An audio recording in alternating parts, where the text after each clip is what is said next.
നമസ്കാരം. ഒരുപാട് തിരക്കിനിടയിലാണ് അബ്ദുൾ അസീസ് എന്ന ഈ കവിത വായിക്കാനിടയായത്. തിരക്കെന്ന് പറഞ്ഞു കഴിഞ്ഞാൽ അവിടെ ഇവിടെ ഷൂട്ടിങ്ങൊക്കെ നടക്കുന്നതുകൊണ്ട് രാത്രിയും പകലും കാറിലും ഫ്ലൈറ്റിലൊക്കെ ആയിട്ടുള്ള യാത്രയായിരുന്നു.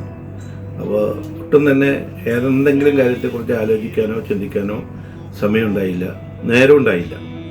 അപ്പോൾ ഈ കവിത സൂചിപ്പിക്കുന്നത് നേരമില്ലായ്മ തന്നെയാണ്. കിട്ടിയ സമയത്ത് വായിച്ചു നോക്കുമ്പോൾ നേരമില്ലാത്തവരുടെ നേരത്തെക്കുറിച്ചാണ് ഈ കവിത പറയുന്നത്.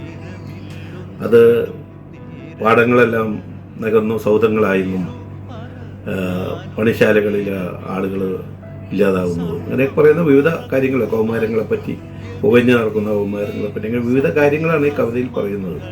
ഒരുപക്ഷെ ഈ കവിത വായിക്കുന്നവർക്ക് തന്നെ അവർക്ക് തന്നെ മനസ്സിലാവും ഈ നേരമില്ലാത്ത ഈ ലോകത്ത് എങ്ങനെയാണ് നേരം ഉണ്ടാക്കി ഓടുന്നത് എന്ന് അവർ തന്നെ ചിന്തിക്കുന്നുണ്ട്.